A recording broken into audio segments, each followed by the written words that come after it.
Vote গ্রহণের একদিন আগে কুমিল্লার নাঙ্গলকোট উপজেলা নির্বাচন আদালতের নির্দেশে স্থগিত করেছে নির্বাচন কমিশন। সোমবার কমিশন এই সিদ্ধান্ত দিয়েছে বলে জানিয়েছেন ইসির নির্বাচন ব্যবস্থাপনা শাখার উপসচিব আতিয়ার রহমান। বিকাশে কম খরচে ক্যাশ আউটের লিমিট বেড়ে 50,000, প্রিয় এজেন্টও 2টা।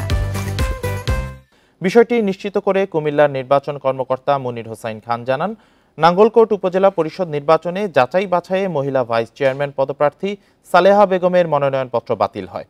প্রার্থিতা ফিরে পেতে হাইকোর্টে রিট পিটিশন দাখিল করেন তিনি। পরে 25 এপ্রিল মনোনয়নপত্রটি বৈধ প্রার্থীর তালিকায় অন্তর্ভুক্তি ও প্রতীক বরাদ্দের জন্য আদেশ দেয় হাইকোর্ট।